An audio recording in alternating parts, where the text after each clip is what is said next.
Ready है, settle हो जाए भी। और ये दरवाज़ा ना बंद ना करें क्योंकि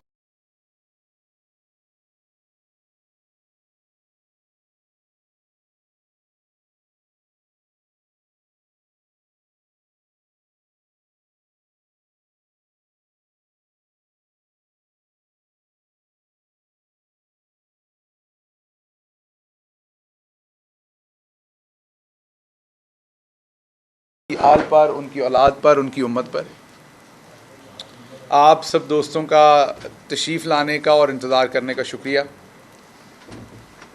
आज की जो प्रेस कॉन्फ्रेंस है वो 2-3 डिफरेंट चीज़ों के ऊपर है और एक तो तफसीली आपके सामने रखेंगे कुछ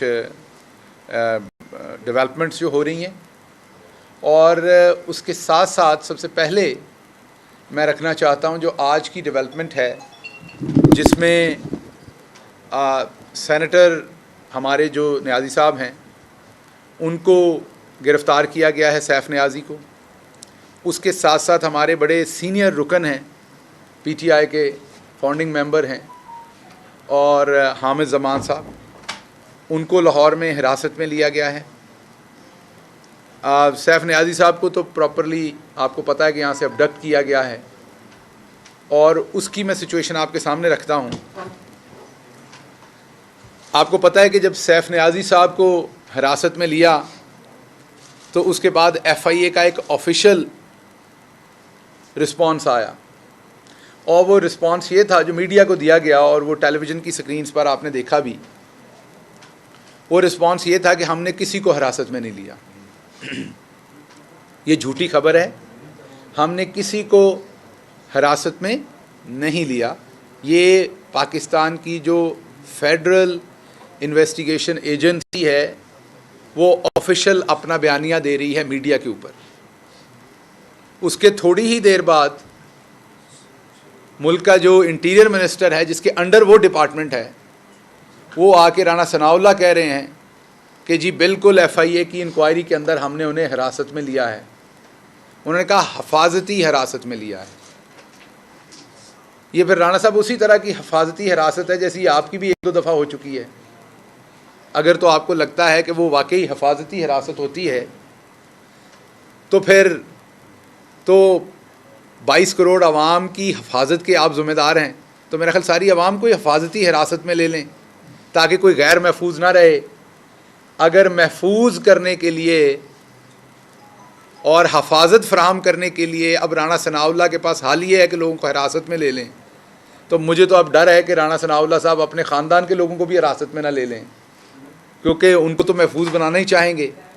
तो ये जो आपने हिफाजती हिरासत में लिया है, एक सीनियर सिटीज़न है, बुज़ुर्ग हैं उनको, जो कि इस मुल्क के एक ईमानदार शहरी हैं। एक तरफ डार साहब जैसे लोग जिन्होंने ना वतन के साथ वफा की, जिन्होंने ना अपनी पार्टी के साथ की, उनके ख़िलाफ़ भी बयान लिख के दिए। एक तरफ उनको वापस लाया जाता है जिन्होंने मईशत की तबाही की, और उनको ला के उसी जहाज़ पे जिस पे भेजा जाता है उसी जहाज़ पे लाया जाता है।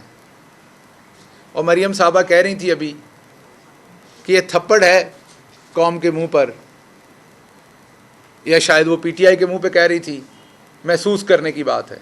तो मैं इस बात पे उनसे एग्री करता हूँ। थप्पड़ तो ये है, PTI के मुंह पे भी है और पाकिस्तान की आवाम के मुंह पे भी है। डार साहब को उसी जहाज़ में लेके जाना, या वो थप्पड़ था, वो सब झूठ था, या वो थप्पड़ था जिस पे डार साहब को एक्यूज़ किया गया कि उन्होंने करप्शन की थी, और उस टाइम हम तो नहीं थे, आप ही की हुकूमत थी। या वो थप्पड़ मारा गया था अवाम के मुंह के ऊपर, और या अब थप्पड़ मारा जा रहा है उनको वापस ला के अवाम के मुंह पर। एक तो थप्पड़ है, दोनों में से फैसला कर लें कौन सा है। तो आप दुरुस्त कह रही हैं, ये थप्पड़ है, महसूस करने की बात है। तो पहली तो मैं क्लैरिफिकेशन ये चाहता हूँ राना सनाउल्लाह साहब से कि वो ये बताएं कि वो झूठ बोल रहे हैं या FIA झूठ बोल रहा है। FIA जो उनका इदारा है जिसके ऊपर वो मिनिस्टर हैं, वो कह रहे हैं हमने हिरासत में नहीं लिया। राना सनाउल्लाह कह रहे हैं हमने हिफाजती हिरासत में लिया। तो दोनों में से एक झूठ बोल रहा है। सो राना साहब बता दें कि वैसे तो अमूमन राना साहब बोलते हैं को 32-33 झूठ हर दिन के, तो अब बता दें कि वो ये 34वां झूठ दिहाड़ी का वो बोल रहे हैं या ये FIA बोल रहा है? क्योंकि बड़ी संगीन बात है कि एक शख्स के वेयर अबाउट्स का नहीं पता, इंटीरियर मिनिस्टर मुल्क का इनकार कर रहा है और इदारा कह रहा है हमने बिल्कुल जो है वो हिरासत में लिया और हिफाजती हिरासत में लिया है। दूसरी चीज़ मैं आपके सामने जो रखना चाहता हूँ वो ये है कि एक ऑडियो लीक की गई खान साहब की। अब जैसा कि आप बात कर रहे हो, मैं एक एग्ज़ाम्पल के तौर पे आपको बता रहा हूँ कि आप किसी को बता रहे हो कि फ़लाँ शख्स का मुझे फ़ोन आया या फ़लाँ शख्स मुझे मिलने आया और उसने कहा कि उसकी मुलाकात PMLN के फ़लाँ बंदे से हुई और उस फ़लाँ बंदे ने PMLN के बंदे ने कंफर्म किया मुझे कि मैंने 5 MNA ख़रीद लिए हैं। तो अब इस पूरी स्टेटमेंट में से आप एक जुमला उठाएं, मैंने 5 MNA ख़रीद लिए हैं। ये आप सहाफ़ी हज़रात अक्सर फ़ाइल करते हैं स्टोरी, आप अपने एडिटर को फ़ोन करते हैं, वो जी मुझे शहबाज गिल साहब मिले थे, उन्होंने बताया कि उनको फवाद चौधरी साहब ने बताया कि मैं कल कराची जा रहा हूँ। तो अब आपके उस जुमले को मैं कल कराची जा रहा हूँ को बीच में से उठा के किसी और टेप में लगा दिया जाए जिसमें आप किसी अपने और कज़न को बता रहे हो कि वहाँ पर शादी है, तो आपके दोनों जुमले लग गए। मैं कराची जा रहा हूँ, जो कि असल में आप फवाद चौधरी साहब की स्टेटमेंट बता रहे थे एडिटर को, अगली आप अपने किसी कज़न को बता रहे थे बात कि वहाँ शादी है, या आप कह रहे हो वहाँ मेरी शादी है जो 2 साल पुरानी आपकी कोई स्टेटमेंट हो जब आपकी शादी हुई हो, और आप कराची और शादी इकट्ठी कर दें, आप घर जाएँ और बेगम से आपको मार पड़े कि तुम कराची में कौन सी शादी कर रहे हो। तो ये उसी तरह की वाहियात हरकत की है इस हुकूमत ने, क्योंकि ये वाहियातियों के बगैर और कुछ नहीं कर सकते। कि वो एक स्टेटमेंट जो खान साहब किसी के बारे में कुछ कह रहे होंगे कि उसने 5 MNA ख़रीद लिए हैं, वो कह रहा है कि मैंने 5 MNA ख़रीद लिए हैं, उसमें से वो जुमला उठा के, और वो नज़र आ रहा है, मुझे कहने की ज़रूरत नहीं, पाकिस्तान के सारे सहाफ़ियों ने ये कह दिया, जो बड़े इंपॉर्टेंट सहाफ़ी, उन्होंने ये कह दिया कि इसमें तो तीन हिस्से तो उनको सुन के नज़र आ रहे हैं कि जुड़े हुए हैं। अभी जब उसका फोरेंसिक होगा तो पता नहीं कितने जुड़े हुए होंगे इससे। तो इसलिए इस टाइम आपके पास टोटल MNAs की तादाद है 84 और आपके इस टाइम मिनिस्टर हैं कैबिनेट मेंबर 76। तो मुझे सिर्फ अफसोस उन 8 पे हो रहा है जिनकी बारी नहीं आई। तो खुदा की लाठी बेआवाज़ होती है, उन 8 बेज़ुबानों मस्कीनों के ऊपर भी रहम किया जाए, उन्हें भी वजारत जैसी जो बुनियादी सहूलत है वो फराहम की जाए। क्योंकि आपकी पार्टी के हिसाब से तो जैसे सांस लेना, खाना खाना, कपड़े पहनना, ये बुनियादी ज़रूरतें हैं और बुनियादी हकूक़ हैं इंसानों के, ऐसे लगता है आपके MNAs का वज़ीर बनना बुनियादी हक है।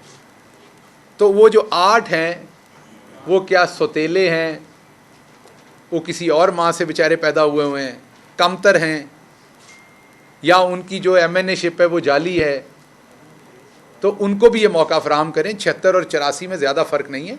अल्लाह का नाम लें, जो आपकी स्पीड है मेरा ख्याल अगले 8-9 दिन के अंदर आप ये काम पूरा कर लेंगे, और हैं भी आपके पास इतना ही टाइम, ज़्यादा नहीं है। ये जो खान साहब की ऑडियो मैंने आपको बताया कि लीक की गई, किसी और कॉन्टेक्स्ट से बात उठा के किसी और कॉन्टेक्स्ट में रख दी गई, इनकी ख़रीदो फ़रोख्त का असल में वो जिक्र कर रहे थे जो इन्होंने उनके खाते में डाल दिया। अगर खान साहब ख़रीदो फ़रोख्त कर रहे होते तो 84 वाला वज़ीर आज़म बना बैठा है इस टाइम, और ख़ान साहब जो मेजॉरिटी पार्टी हैं वो अगर 5 MNA ख़रीद लेते और ख़रीदे हुए होते तो वो वज़ीर आज़म होते। दूसरी बात मैंने करनी है, मरियम औरंगज़ेब साहबा बार बार थप्पड़ों की बातें करती हैं, उंगलियां निकाल निकाल के बातें करती हैं, आंखें निकाल निकाल के बातें करती हैं, अपीयरेंस पे बात करती हैं, खान साहब के काले चश्मे पे बात करती हैं। मरियम औरंगज़ेब साहबा ये ना किया करें, ये बदतमीज़ी है, बद तहज़ीबी है जो आपने बचपन से नहीं सीखी हुई। अब हमारी बहन है लेकिन आप बहुत ही बड़ी बदतमीज़ हैं। जब आप ये कहेंगे तो वापस कोई प्लास्टिक सर्जरी की बात करेगा, क्योंकि आप चश्मे की बात कर रहे हैं ना। मैं अगर आपकी ज़ाहरी लुक्स के ऊपर बात करूँगा तो आपके पास फिर पूरा हक होगा मुझे जवाब देने का। मुझे तमीज़ के दायरे में रहना है। जब मैंने अभी आपको बहन कहा है, हमेशा बाजी कह के आपके बारे में बात की है। तो आप बदतमीज़ी करें, लेकिन बार बार आपसे रिक्वेस्ट किया है कि अपने शौहर के मुकाबले में दूसरे लोगों से कम बदतमीज़ी किया करें। उन पर तो आपके एहसानात हैं कि आपने उनके कहने पर सिगरेट एजेंसी के अरबों रुपए जो हैं वो टैक्स माफ़ करवा के दिया। वो तो अब आपसे जूते खाएंगे सारी ज़िंदगी, क्योंकि आपने उनके कहने पर ये कौमी नुकसान पहुंचाया कौमी ख़जाने को, और ये करप्शन की एक बहुत बड़ी दास्तान है जो आपने रकम की। लेकिन दूसरे सियासतदानों के बारे में बात करते हुए थोड़ी मोहतात रहा करें कि आपकी बदजुबानी, बद अखलाकी, बद तहजीबी कहाँ तक जानी है। दूसरों को आप बड़ी जल्दी बद तहजीब करार दे देती हैं। आपको इससे क्या लेना देना है कि खान साहब ने काला चश्मा पहना हुआ है या उन्होंने काला चश्मा नहीं पहना हुआ। ये इतना इंटरेस्ट आपको उनके चश्मे में क्यों है? जब आप लेंगी उनके चश्मे में इतना इंटरेस्ट, तो फिर हम वापस, मेरी बहन, आपकी लीडर आप में इंटरेस्ट लेंगे, और जब हम ये बताएंगे कि आपकी तरफ क्या कुछ है, तो फिर वो बद तहजीबी में आ जाता है। बेहतर नहीं है, इसलिए आप ये बद तहजीबी ना करें। आज उन्होंने ये भी बताया कि इमरान खान की हुकूमत के अंदर आटा 55 रुपये से 100 रुपये में चला गया। आज उन्होंने ये भी बताया कि किस तरीके से घी जो है वो 150, 200, 250 रुपये से 500, 600 रुपये पे चला गया। आज उन्होंने ये भी बताया कि इमरान खान की हुकूमत में डॉलर किस तरीके से 176, 78 रुपये से बढ़ के 245, 240 रुपये तक चला गया। ये मुझे लग रहा है उन्होंने शहबाज शरीफ का नाम अब इमरान खान रख लिया है, क्योंकि वो बार बार कहता था मेरा नाम बदल देना, अगर ये ना हुआ तो मेरा नाम शहबाज शरीफ नहीं कोई और रख देना। तो मेरा ख्याल है ये बताना भूल गए हमें, अंदर खाते इन्होंने शहबाज शरीफ का नाम इमरान खान रख दिया है। जैसे पहले इन्होंने एक और जानवर का नाम शेर रख के तो इंतखाबी निशान अपना बनाया हुआ था, वो आपको पता ही है। शेरों वाली हरकत कोई नहीं थी, हरकत वही थी दूसरे जानवर वाली, लेकिन नाम शेर रखा हुआ था। अब क्योंकि शहबाज शरीफ जो इनके रिंग मास्टर थे, पंजाब स्पीड, पता नहीं उस बेचारे की इमेजिनरी, जैसे हम में से किसी ने तानसेन नहीं सुना हुआ, दिल करे जब वो गाता हो असल में तो कान फटते हों। हम में से किसी ने टार्जन नहीं देखा हुआ खुद से, दिल करे वो बेचारा दरख्त ना चढ़ सकता हो। दास्तानें सुनी हुई हैं। ऐसे ही शहबाज शरीफ की भी इमेजिनरी दास्तानें बनाई हुई थी कि उसने पता नहीं क्या कर देना है। जब वो बड़े पर्दे पे आया तो उसके पिक्सल फट गए, और बड़ी स्क्रीन पे आया तो उसकी कहानी ख़त्म हो गई। तो बात यह है कि अब इन्होंने शहबाज शरीफ के बारे में, ये मैं आपको अंदर की खबर दे रहा हूँ, कि इन्होंने आपस में उसका नाम इमरान खान रखा है, और ये समझते हैं कि इमरान खान रखने से शायद, जैसे इमरान खान एक डूबी हुई मैशत को 6% तरक्की पर ले गया था, जैसे इमरान खान जो कुल आपकी आपकी एक्सपोर्ट और आपके रेमिटेंसेस मिला के कोई 40 अरब के करीब थे, उसको उठा के 60 अरब से ऊपर ले गया था। जैसे इमरान खान पाकिस्तान की एक्सपोर्ट्स को बढ़ा के कहाँ से कहाँ पर ले गया। जैसे ज़राअत के अंदर 4.4% आपके सामने ग्रोथ हुई। आपने देखा ओवरऑल पाकिस्तान की जो मजमूई सूरत हाल है वो बहुत बेहतरी की तरफ जा रही थी। इनको लग रहा है अब शहबाज शरीफ का नाम इमरान खान रख देने से कोई बेहतर होगा, तो इसलिए आज वो जो कुछ इनकी हुकूमत में हुआ वो गिनवा रहे थे। शुक्र है ये नहीं कह दिया कि इमरान खान की हुकूमत में एक भागा हुआ शख्स मुजरम इसहाक डार जो है उसको ला के वापस वज़ीर ख़जाना भी बना दिया, और जो बजाय इसके कि कौम को कोई रिलीफ दें, वो असल में मोडीज़ को और दूसरी कंपनीज़ को धमकियां दे रहे हैं कि अगर आपने हमारी रेटिंग वापस ना की तो हम ये कर देंगे। अब वो आपकी धमकी से तो नहीं चलने वाले। वो स्टेट बैंक का बेचारा कोई मुलाजम तो है नहीं, वो तो एक इंटरनेशनल रेटिंग फर्म है, वो अपने हिसाब से काम करती है। डार साहब ने यह भी बताया हमें कि डॉलर जो है वो असल में 200 रुपये का होना चाहिए। ये मैं नहीं कह रहा, ये डार साहब कह रहे हैं। ये डार साहब की स्टेटमेंट है ऑफिशियल कि डॉलर की असल कीमत 200 रुपये है। हम तो कहते हैं डॉलर की असल कीमत 176 रुपये थी जो हम आपको दे के गए थे। तो इसका मतलब ये जो डॉलर 250 रुपये तक बिका है, ये फिर आपने पैसा बनाया, और आपके जो उस वक्त के वज़ीरे ख़जाना थे उन्होंने जानबूझ के पैसा बनाया, और वो जो 250 पे डॉलर बिकता रहा, आज एक आम आदमी की जो लेने वाली मोटरसाइकिल और गाड़ी थी वो डबल कीमत पे हो चुकी है। मैं आम आदमी की गाड़ी की बात कर रहा हूँ। जो 12-13 लाख में गाड़ी मिलती थी वो मेरा ख्याल 25-30 लाख में मिलती है इस डॉलर की वजह से। जो मोटरसाइकिलों की कीमतें वो भी आप देख लें, साइकिलों की कीमतें भी देख लें आप। तो जो आम आदमी ने आपकी अपनी, आप अब खुद मान चुके हैं कि डॉलर की कीमत 200 रुपये और 200, हम तो कहते हैं 176 रुपये होनी चाहिए थी, लेकिन जो आप मान रहे हैं अपने मुंह से, उससे तो आपने इकबाल जुर्म किया कि पिछले 5-6 महीने आप लोगों ने जाली तरीके से आप डॉलर ऊपर लेके गए, क्योंकि आपने माल बनाना था। आप जाली तरीके से डॉलर 250 रुपये पे लेके गए, इस मुल्क की जड़ें खोखली की, आम आदमी पे प्रेशर डाला। अब आप सोचें, जब 250 रुपये पे आपने डॉलर किया, तो जितना पाकिस्तान ने ऑयल प्रोडक्ट्स इंपोर्ट की, एडिबल ऑयल प्रोडक्ट्स इंपोर्ट की, सब कुछ जो पाकिस्तान ने एक्सपोर्ट किया, वो सब कितना हमारा फ़र्क पड़ा है ओवरऑल हमारी सिचुएशन के अंदर, आवाम की जेब के ऊपर। तो इसका मतलब ये सारी लूटमार, जाली लूटमार के ज़िम्मेदार आप हैं। तो इसहाक डार के इस इकबाली जुर्म के बाद, इकबाली बयान के बाद कि बुनियादी तौर पर डॉलर 200 रुपये कम था, फौरी तौर पर मुकदमा भी दर्ज होना चाहिए और तहकीकात भी होनी चाहिए शहबाज शरीफ, अल मारूफ इमरान खान उनके ऊपर, और उसके साथ साथ जो है वो इनके जो उस टाइम के मिफ्ता साहब हैं उनके ऊपर भी फौरी तौर पर मुकदमा दर्ज होना चाहिए, क्योंकि ये इसहाक डार साहब ने उन्हें एक्यूज़ किया। अब मैं आता हूँ लॉन्ग मार्च की तरफ। लॉन्ग मार्च में ये शहर कंटेनरों से भर दिया गया है पूरी तरह से। मैं एक तो पंजाब के वज़ीर दाखिला साहब की तवज्जो इस पर लाना चाहता हूँ और KPK के वज़ीर दाखिला की तवज्जो इस तरफ लाना चाहता हूँ कि ये कंटेनर इस्लामाबाद के अंदर मैन्युफैक्चर नहीं होते, ये आपकी तरफ से आ रहे हैं। तो आपको बिल्कुल इस पर देखना चाहिए। आपने जो ऑफिसर यहाँ पर लगाए हुए हैं, आपको देखना चाहिए। इसलिए देखना चाहिए कि चलें, वो तो जब कंटेनर लगेंगे वो तब देखेंगे क्या होगा, जब पाकिस्तान तहरीक इंसाफ मार्च लेके आएगी। लेकिन उससे पहले ये सारे सहाफ़ियन से पूछ लें इनकी ज़िंदगियाँ कितनी अजीरन कर देते हैं जब ये बग़ैर किसी वजह के इस तरह के कंटेनर लगा दिए जाते हैं। और अभी पता नहीं है लॉन्ग मार्च किस दिन आना है, लेकिन कंटेनरों से भर दिया है।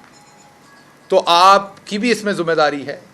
आप देखिए कि ये कहाँ से, क्योंकि इधर ना कोई ड्राई पोर्ट है इस्लामाबाद के अंदर, जो भी चीज़ आ रही हो आपकी हदूद में से गुजर के आ रही है। तो आप देखिए कि आपकी हदूद में से ये अवाम के ऊपर जो जुल्म आ रहा है, इसको आपने क्यों नहीं रोका? इसकी जवाबदेही आपकी तरफ से आनी चाहिए अवाम के लिए। पाकिस्तान तहरीक इंसाफ के वोटर ने आपको इसलिए वोट नहीं दिया हुआ कि आप चुप करके तमाशाई बने। आपको इस पर जवाब देना चाहिए कि ये कंटेनर कहाँ से आ रहे हैं, इस्लामाबाद के अंदर तो मैन्युफैक्चर नहीं हो रहे। तो इनके बारे में तो बात करेंगे, लेकिन आप भी जवाब दीजिए इसके ऊपर कि इसमें आपकी कारकर्दगी क्या है। दूसरी तरफ मैं आता हूँ, वीडियोज़ बनाई जा रही हैं। इस्लामाबाद की जो पुलिस है उसकी वीडियोज़ आपने देखा होगा कि वो रिहर्सल की वीडियोज़ जारी की जा रही हैं।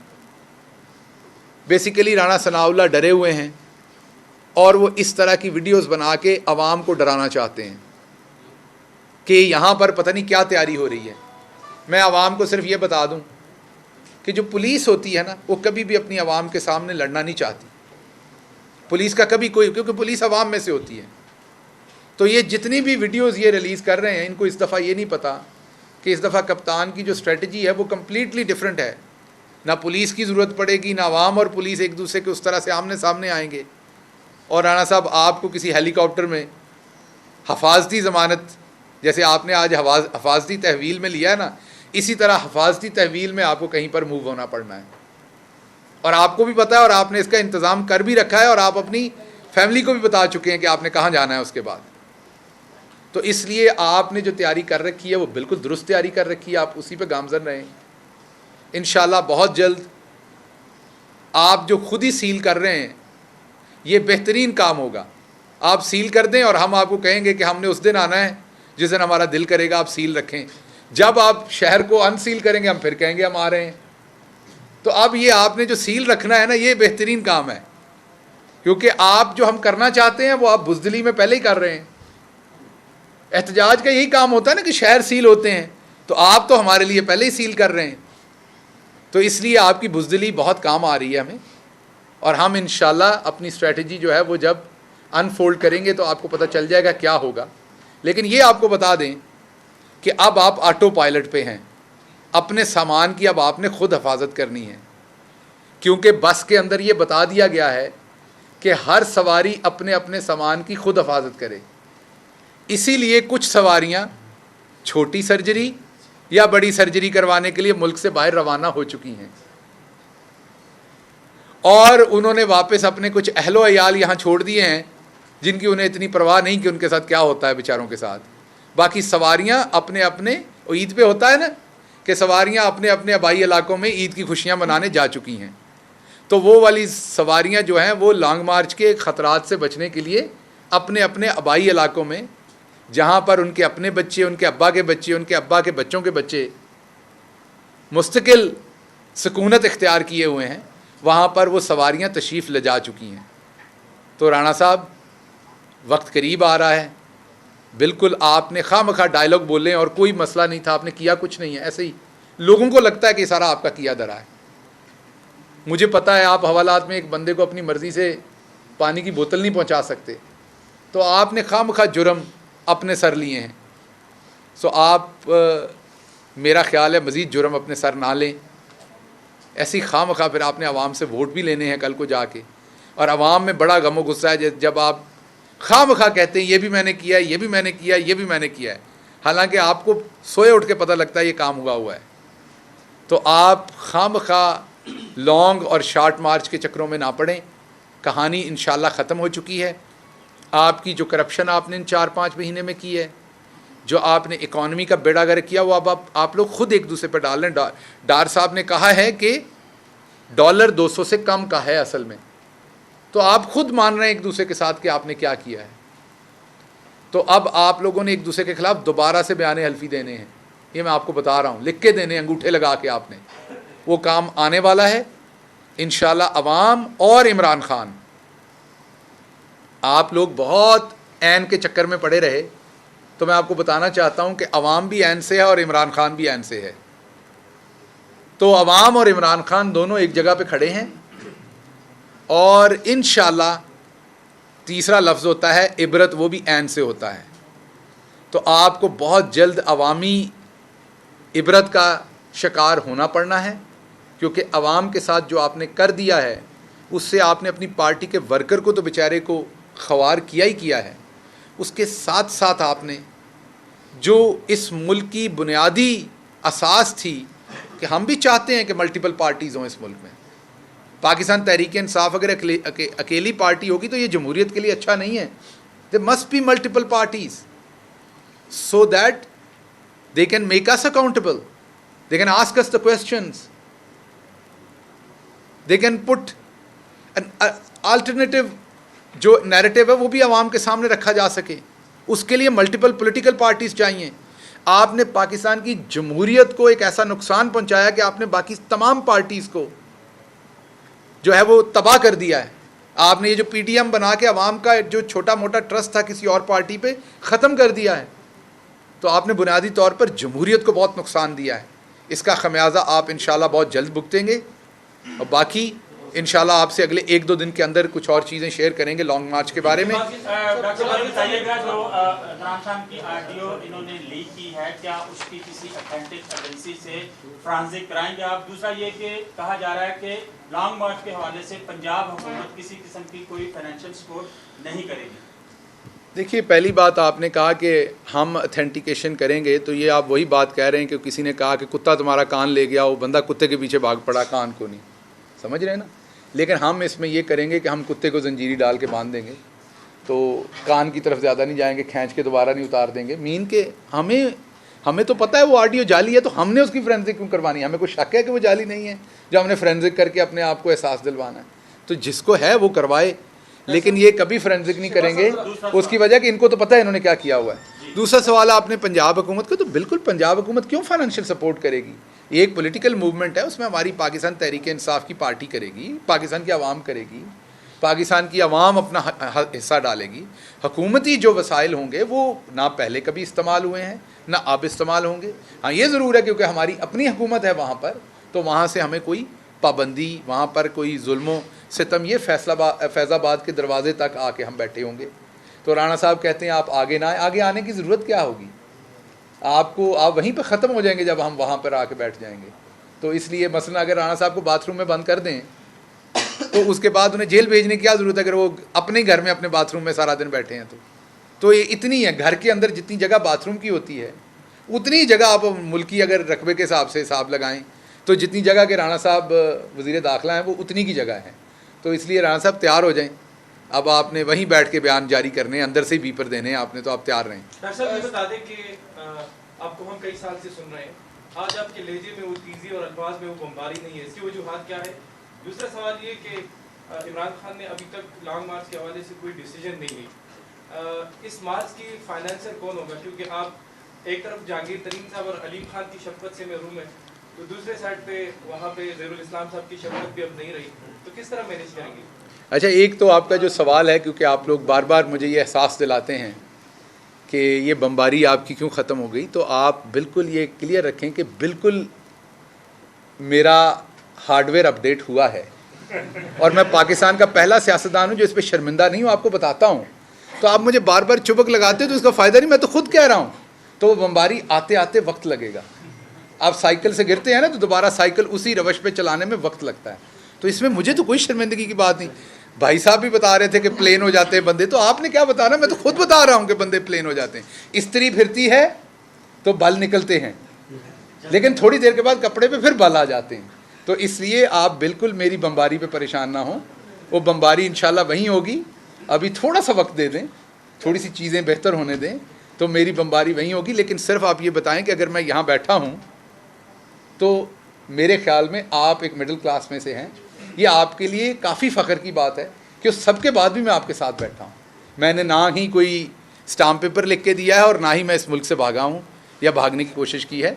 तो बिल्कुल अगर आप ये समझते हैं कि मैं दूसरे सियासतदानों की तरह झूठ बोलूँगा, छुपाऊँगा, को बहाना करूँगा, बिल्कुल नहीं। मैं ओपनली एडमिट करता हूँ एक चीज़ हुई है, उसके आप पे जिस्मानी असरात भी होते हैं, उसके आप पे इमोशनल असरात भी होते हैं, आपकी फैमिली पे भी असरात होते हैं। जिन सहाफ़ियों को कभी कैद किया गया, आप उनसे पूछें कि उनके लिए सबसे बड़ा मसला क्या था। सबसे बड़ा मसला था जब वो वापस आके अपनी फैमिली से मिले। जिस मसलन आपकी वालदा जब आप घर से निकलते हैं तो जिस तरह से वो आपको दवाएं देती हैं और शाम तक आपका, क्योंकि काम पर थोड़ा आप सबको पता है, मुझे कहने की ज़रूरत नहीं है, कैमरामैन जैसे हैं, अभी यहाँ पर कोई काम हो तो जिस तरह का आपका ख़तरनाक काम है, बम धमाके पे आपने पहले पहुँचना, तो आपकी माएँ तो आपको रोज़ ऐसे ही भेजती हैं कि जैसे शाम में उन्होंने नहीं देखना। तो ये इसका एहसास आपको नहीं है। इसका एहसास आप उनसे कभी पूछें, माँ से पूछें, वो आपको बताएगी। तो जो मेरे बुज़ुर्ग हैं, जो मेरे घर के अंदर, वालदा तो मेरी ज़िंदा नहीं है, लेकिन जो मेरे बुज़ुर्ग हैं, जो मेरे ऐसे प्यार करने वाली मेरी माएँ हैं, उनकी जब मैंने वापस जाके आंखें देखी हैं, मैं आपको सिर्फ एक बता देता हूँ कि मेरी ये खाला हैं जिनकी बनाई आधी रह गई है इस अरसे में जब मैं अंदर था रो रो के। तो मैं शायद खुद उतना कमज़ोर ना हूँ, लेकिन जब मैं उनको देखता हूँ तो मुझे बिल्कुल कमज़ोरी का एहसास होता है। तो उसके लिए थोड़ा वक्त लगता है। गोश पोश का इंसान हूँ, भले मैं फैसलाबाद का जट हूँ, लेकिन उसके बावजूद गोश पोश का इंसान हूँ, थोड़ा वक्त लगेगा। आपका काम मुझे चुप के मारना नहीं है, आपका काम इस टाइम मेरे साथ खड़े होना है। हाँ, अगर मैंने किसी प्लॉट में ठगी करके, अगर मैंने कोई करप्शन करके जेल में गया था और मेरी वहाँ ठुकाई हुई, तो आपको बिल्कुल अंदर से खुश होना चाहिए। अगर मैंने बाहर को लैंड क्रूज़र ली है किसी ठेके में, मैंने कोई ट्रांसफ़र पोस्टिंग कराई थी, मैंने कोई डीसी लगवाए थे, उसमें पैसे लिए थे, मैंने कोई क्लर्क लगवाए थे, मैंने कोई और 2 नंबरियाँ हरामजदगियाँ की थी और उसमें मैं जाके जेल भुगत के आया हूँ, तो आपका चुबक लगाना बिल्कुल दुरुस्त है। मैं उसी काम में गया हूँ जो आपका काम है। मैं बोलने में जेल गया था और यही काम आप करते हैं, यही काम मैं करता हूँ। तो इसलिए आपका काम, मैं गुस्से नहीं हूँ कि आपने चुबक लगाई, मैं तो ये इसका आबादी हूँ, यही बात कीजिए। लेकिन आपको मैं सिर्फ आपको ब्रदर के तौर पे, भाई के तौर पे, दोस्त के तौर पे बता रहा हूँ कि ये कभी, फॉर एग्जांपल आपके सामने है, कितने सारे सहाफ़ियों को, जमील फ़ारूकी को गुजरना पड़ा, हामिद मीर को गुजरना पड़ा, कितने सारे लोगों को पहले भी गुजरना पड़ा। हमारा काम एक दूसरे को चुबक लगाना नहीं है, बल्कि हमारा काम ये अंडरस्टैंड करना है कि यार इस बंदे के साथ, इसके ख़ानदान के साथ, इसकी माँ बहनों के साथ क्या गुजरी होगी। तो इस टाइम शफ़क़त करें, मेहरबानी करें, थोड़ी देर के लिए रहम करें, बाकी खैर है, काम चलता रहेगा। अच्छा, क्या जो बयान दिया था आपने, ज़ाहिर बात है आप बोल, उस पर मैं बात नहीं करूंगा, प्रेजुडिस है, वो बात अदालत के अंदर है। लेकिन मैं सिर्फ एक बात क्लियर कर दूंगा, मेरे वकील ने भी अंदर बार बार क्लियर की, ना मैंने कभी पाकिस्तान के किसी इदारे के ख़िलाफ़ बात की, ना मैं करूंगा। और ये मेरा सॉफ्टवेयर अपडेट नहीं, ये बचपन से अपडेटेड है। आप मेरी उस स्टेटमेंट में भी सुने तो मैं अपने इदारों से मोहब्बत की कोई कम अज़ कम 12 दफ़ा मैंने बात कही। आप मेरे उससे 10 दिन पुराने ट्वीट उठाएं तो मेरे 33% ट्वीट जो होते हैं वो अपने इदारों से मोहब्बत के बारे में होते हैं। हम में वो सॉफ्टवेयर ही नहीं है जिसमें हम पाकिस्तान के, हम तो नेशनलिस्ट हैं। अमेरिका में भी यही बैठ के काम करते थे, यहाँ भी जितने लोग मुझे जानते हैं उन्हें पता है मेरी स्टैंडिंग कहाँ है, मैं कहाँ खड़ा हूँ। तो इसलिए, लेकिन इस इम्पोर्टेड हुकूमत ने ये एक झूठा मुकदमा बनाया था, बिल्कुल बनाया था, और इन्होंने वो उसमें एडिट करके, आप में से किसी ने तो मेरी असल स्टेटमेंट सुनी नहीं कभी। जो स्टेटमेंट आप सुनते हैं वो तो वाकई बड़ी ख़तरनाक लगती है। वो तो वैसे ही जैसे अभी खान साहब की स्टेटमेंट को एडिट किया गया है, वो मेरी स्टेटमेंट को ऐसे ही एडिट किया गया है। वो तो ऐसे ही लगती जैसे उन्होंने कहा मैंने 5 बंदे ख़रीदे हैं। मेरी स्टेटमेंट भी ऐसी बनाई गई है, मुख्तलिफ जुमलों को उठा के एडिट किया गया। असल स्टेटमेंट जो पैमरा ने अपने उसमें भेजी थी, जो शोकाज भेजा था एक निजी चैनल को, उसमें वो 4 पेजेस की, वो पढ़ें तो फिर आपका बिल्कुल मतमा नज़र चेंज हो जाएगा, क्योंकि उसमें ऐसी कोई चीज़ नहीं है। तो मोबाइल में क्या था डेटा आपसे कुछ डेटा दे दिया मोबाइल ने, उसमें बेसिकली क्या था जो आपने डिलीट किया? मैंने पहले तो आपको कहा कि मैं बहुत डिटेल में इसलिए नहीं जाऊँगा, ये मामला अदालत में है, मेरे केस को इसका नुकसान हो सकता है, लेकिन मैं ये आपको बता देता हूँ कि जब मुझे पकड़ा गया तो वहाँ से मेरे ख्याल में मोबाइल भी ले लिया गया होगा, क्योंकि मैं तो गाड़ी से चला गया, मुझे तो उसके बाद का नहीं पता। मुझे तो नहीं पता कि वो मोबाइल पुलिस ने उठाया, किसी और ने चोरी किया, क्योंकि वो गाड़ी बाद में बाहर खड़ी रही बनी गाला के बाहर, उसका शीशा भी टूटा हुआ था। तो मेरी पोजीशन में, मैं तो इनकी पोजीशन में था, तो इसका जवाब तो उन्होंने देना है कि उस मोबाइल में क्या था और क्या चीज़ थी, तो मेरी पोजीशन में तो नहीं है। सब आप सियासत में रवादारी के कायल नहीं है कि क्यों सियासत पे गालिब लोग प्रेस कॉन्फ्रेंस में होती है, क्यों सख्त की लहजा अपनाने की ज़रूरत पड़ती है? बात अच्छे तरीके से भी करनी हो सकती है, तरीके इंसाफ हों, दूसरी जमातें हों, आप क्या मशवरा देते? देखिए, 2 बातें, एक बात याद रखिएगा, मेरी स्टेटमेंट्स को शुरू दिन से देखिए। सबसे पहले मेरे पे हाई कोर्ट पे हमला हुआ था, मैंने बाहर निकल के कहा कि मैं किसी पे हमले को बिल्कुल उसकी कोई तवजीह नहीं देता, और जिन्होंने मेरे पे हमला किया मैंने वहीं खड़े होकर उन्हें माफ़ कर दिया, याद होगा आपको। मैंने कहा अगर मेरी हुकूमत किसी के ख़िलाफ़ सियासी इंतकाम लेगी, मैं उस शख्स के साथ खड़ा हूँगा।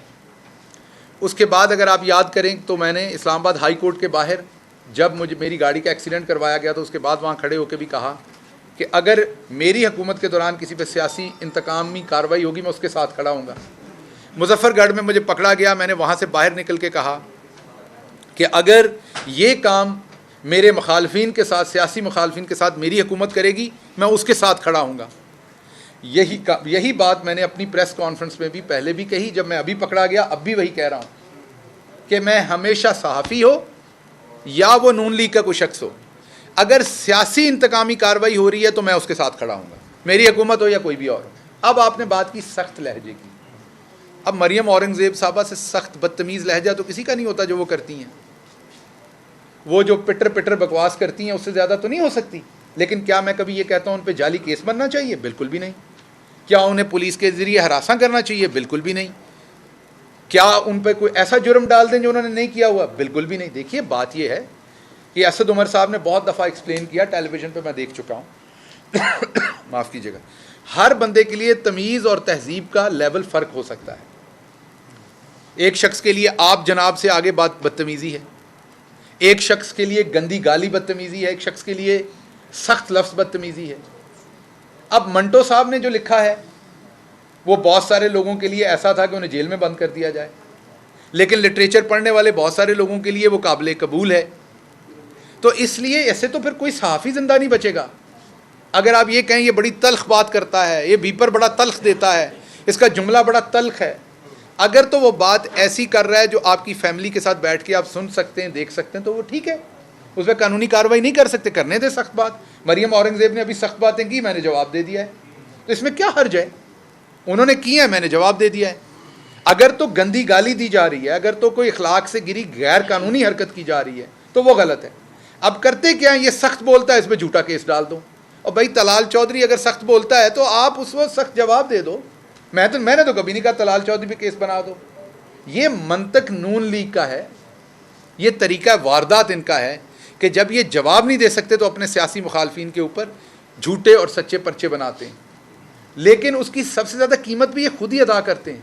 इन्होंने ही की है, तो अभी भी बाज आ जाएं, सियासत के तरीके से करें, गैर सियासी तरीके से ना करें। सर, इमरान खान साहब ने जो कहा है कि राना सनाउल्लाह और शहबाज शरीफ के अज़ाइम मैं जानता हूँ मगर मेरे प्लान को नहीं जानते, तो मुबैना तौर पर जो खान साहब की कुछ मीटिंग्स हुई हैं एस्टेब्लिशमेंट से, ये कॉन्फिडेंस खान साहब को वहाँ से आया कि इसलिए वो कह रहे हैं कि आप नहीं जानते, मैं क्या करने लगा? देखिए इसमें आपने क्योंकि मुबैना कह दिया तो सवाल ही ख़त्म हो गया। जिस दिन आप कंफर्म होंगे उस दिन मैं जवाब दूंगा। मुबैना का जवाब तो मैं प्रेस कॉन्फ्रेंस में मुबैना का जवाब तो नहीं दे सकता। पहले मेरा भाई ज़रा थोड़ा कंफर्म हो जाए, थोड़ी मेहनत और करें अपने सोर्सेज पे, कर लेंगे तो वो मुबैना तौर पर जब आप कंफर्म कर लेंगे तो मैं आपको कंफर्म जवाब दूँ। मैं पहले भी ਤੁਹਾਨੂੰ ਦੱਸਿਆ मैं फैसलाबाद ਦਾ जट है, मैं सीधियां सीधियां पद्धरियां गल्लां करन ते यकीन रखदा है। मुबैना शुबैना ਜਿਹੜਾ ना मैनू समझ नहीं आती। अच्छा केस साहब ये बताइए आखिरी सवाल ਇਹ ਤੁਸੀਂ करना है, ਤੁਹਾਡਾ काम है, मेरा जो आपके साथ हुआ, आपका हार्डवेयर जो है अपडेट किया गया, तो क्या आप उनको अब बताएंगे, किताब लिखेंगे इस हवाले से? इसका फैसला करूंगा वक्त आने के ऊपर, लेकिन बात यह है कि मेरी सिर्फ दुआ ये होगी कि मेरे भाई का हार्डवेयर अपडेट ना हो।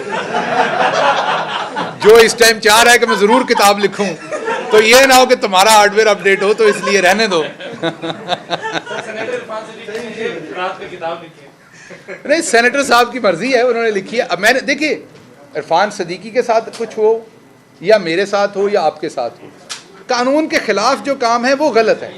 यही बात हमारे नबी करीम सल्लल्लाहु अलैहि वसल्लम ने हमें सिखाई है कि इंसाफ जो है वो अपने लिए वही रखो जो दूसरे के लिए रख सकते हो, या दूसरे के लिए जो रख रहे हो वो अपने लिए फिर वही रखो।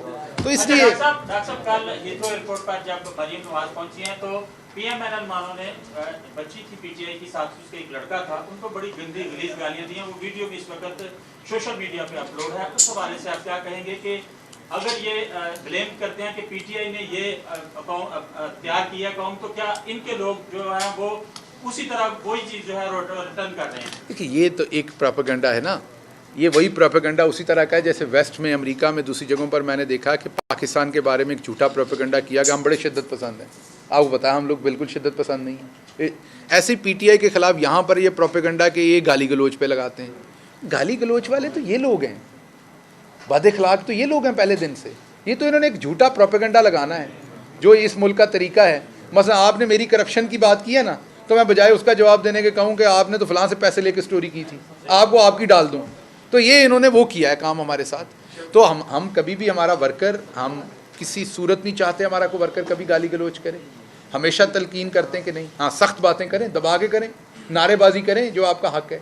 ना आप फिज़िकली किसी को असॉल्ट कर सकते हैं, ना किसी की सेफ्टी डेंजर में डाल सकते हैं, ना किसी को गाली गलोच दे सकते हैं।